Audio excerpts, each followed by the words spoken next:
اور دیکھا وہ واقعی ان دنوں میں ہاسپٹل میں داخل تھی. انہوں نے سوچا کہ ان کا کوئی لنک تھا, وہ بچی کہیں آئی سی یو میں پڑی, ان کو مل گئی, اس کو انہوں نے ریپ وکٹم بنا دیا. وہ بچی ریپ کی وکٹم نہیں ہے, وہ بچی ایک گھٹیا سیاست کی وکٹم ہے. بسم اللہ الرحمن الرحیم. السلام علیکم ناظرین محترم, امید ہے خیریت سے ہوں گے. آج کے ویلوگ میں اسی ٹاپک پہ جو پنجاب میں طالبات کے ساتھ زیادتی والا معاملہ ہے, وہ بہت سارے لوگوں کی جو خبریں تھی وہ ایسا محسوس ہو رہا ہے کہ وہ ساری شاید جھوٹی ثابت ہونے لگی. آج تمام شواہد ملنے کے بعد محترمہ مریم نواز صاحبہ نے پریس کانفرنس کی اور اس میں تمام باتیں وہ بتا دی. وہ بچی کو بھی اپنے ساتھ لے آئے, انہوں نے بھی جو کچھ بولا آپ نے وہ بھی سنا ہوگا, اس پہ تھوڑی سی بات کریں گے. اور دوسری طرف حکومت پاکستان بہت ساری کوششوں میں مصروف ہے کہ یہ جو شنگھائی کانفرنس ہے یہ جب اختتام پذیر ہو تو اس کے فوراً بعد یعنی 18 تاریخ کو ہم ایک اجلاس بلا کے اس میں جو ترمیم ہے 26ویں ترمیم اس کو پاس کریں. ابھی میں سن رہا تھا کہ مولانا فضل الرحمان صاحب سے بلاول بھٹو زرداری کی ملاقات ہوئی, اس کے بعد پھر مولانا صاحب کراچی سے روانہ ہوں گے, پھر میاں صاحب سے ان کی جو ملاقات ہے وہ متوقع ہے. اب اس سارے سلسلے میں اگر دیکھا جائے تو مولانا فضل الرحمان صاحب بالکل اہم سمجھا جاتا ہے, کیونکہ اگر مولانا راضی ہو جاتا ووٹ دینے کے لیے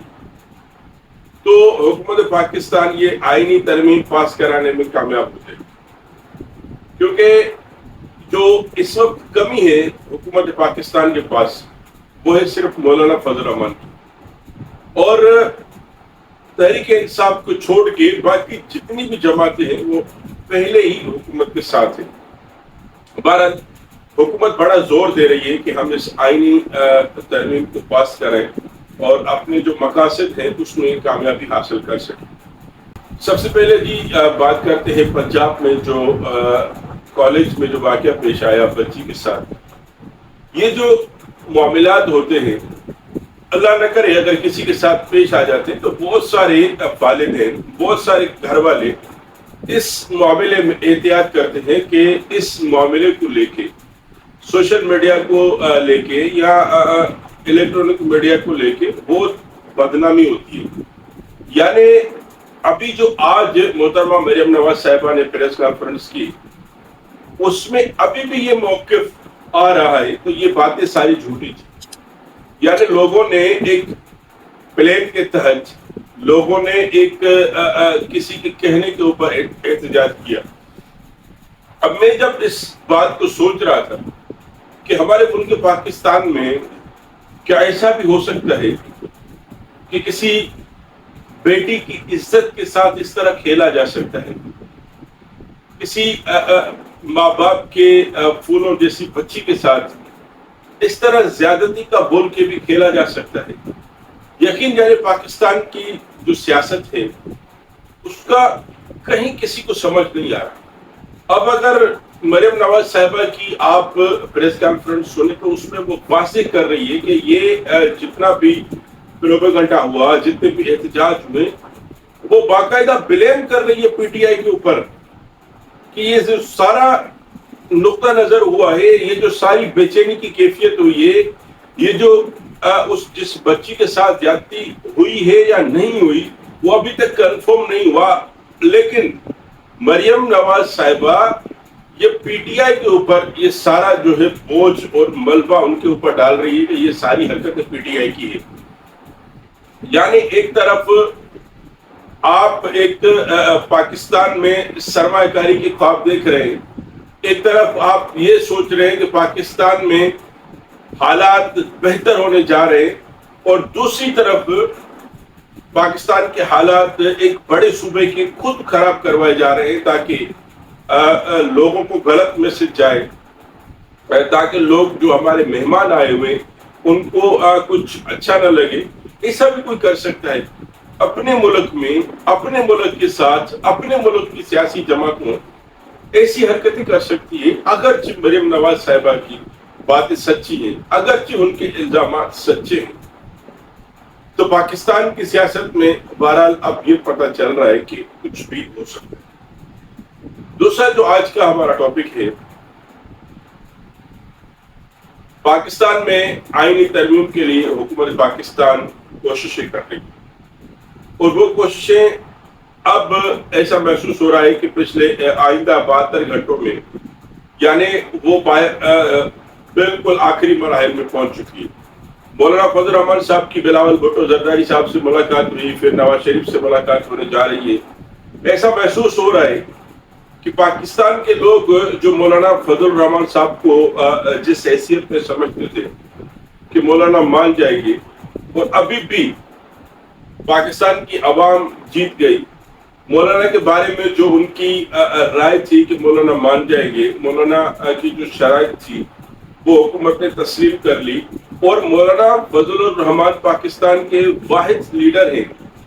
واحد سیاسی لیڈر ہیں جو حکومتوں سے اپنی مطالبات بآسان طریقے سے منوا لیتے۔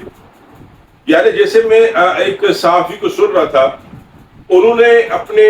جو تجزیہ کرتے ہیں اس میں یہ کہا کہ مولانا فضل الرحمان صاحب نے کے پی کی گورنرشپ مانگی ہے، مولانا فضل الرحمان صاحب نے بدلے میں 2-4 وزارتیں مانگی ہے، اور مولانا فضل الرحمان صاحب اس بات پہ ایگری ہے کہ قاضی صاحب کی جو مدت ملازمت ہے اس میں توسیع نہیں ہوگی۔ ہو سکتا ہے کہ حکومت اس بات پہ راضی ہو جائے، لیکن حکومت کے پاس پھر دوسرا آپشن بھی ہے کہ سب سے پہلے یہ آئینی ترمیم میں جو پہلی شک اگر میں کہوں تو یہ ہے کہ حکومت پاکستان اپنی مرضی کا چیف جسٹس لگا سکتی ہے۔ یعنی جیسے آرمی چیف کی تعیناتی ہوتی ہے، اگر کسی حکومت کو پہلا سیناٹی کے حوالے سے اگر جج پسند نہیں ہے تو حکومت پاکستان یعنی وزیر اعظم صاحب پچھلے 3-4 ججوں میں سے وہ تعینات کر سکتے ہیں۔ میں نے پہلے بھی عرض کیا تھا کہ یہ بخود سیاسی جماعتوں کے لیے اچھی بات نہیں ہے، لیکن یہ چونکہ حکومتوں کو بات سمجھ نہیں آ رہی، یہ بھی سمجھ نہیں آ رہا کہ یہ باتیں کہاں سے آ رہی ہے، اور یہ بھی سمجھ نہیں آ رہا کہ یہ جو ڈیمانڈ ہے اور یہ جو مطالبات ہیں یہ کہاں سے آ رہے ہیں اور کن کی مرضی پہ ہو رہا ہے۔ ابھی آج میں اسد کیسر صاحب کی ایک پریس کانفرنس سن رہا تھا، اس میں انہوں نے اس بات کا پھر اظہار کیا جسے پہلے ہو رہا تھا۔ مولانا فضل الرحمان صاحب بضد تھے کہ ہمیں وہ مسودہ دکھایا جائے جس مسودے کو لے کے آپ آئینی ترمیم پاس کرانا چاہتے ہیں۔ آج میں نے اسد کیسر صاحب سے سنا کہ حکومت نے جو ہمیں مسودہ دیا ہے وہ مسودہ بالکل بھی نہیں ہے، یعنی جو حکومت آئینی ترمیم پاس کرانے جا رہی ہے وہ عوام کو، وہ سیاسی جماعتوں کو، وہ اپنے جو ساتھ بیٹھنے والے ہیں ان کو کچھ اور چیزیں دکھا رہی ہے، اور اس مسودے میں کچھ اور چیزیں ہیں۔ بہرحال اگر اس طرح کی باتیں ہیں تو یہ کسی حکومت کے لیے، کسی وزیر اعظم کی کرسی کے لیے یہ باتیں اچھی نہیں ہوتی۔ آپ اپنے عوام کے سامنے وہ باتیں رکھیں، آپ اپنے کولیشن پارٹنر کے سامنے ایسی باتیں رکھیں، وہ اپنے مخالفین کے سامنے بھی آپ ایسی باتیں رکھیں تاکہ وہ لوگ بھی آپ کی صحیح باتوں کو دیکھ کے آپ کی تعریف کریں، آپ کی حمایت کریں، آپ کو ووٹ دیں۔ لیکن آپ جب باتیں چھپائیں گے، جو باتیں اصل ہے وہ آپ عوام کو نہیں بتائیں گے، آپ اپنے کولیشن پارٹنر کو نہیں بتائیں گے، تو پھر یہ حکومتیں نہیں چلے گی۔ بہرحال حکومت پاکستان بضد ہے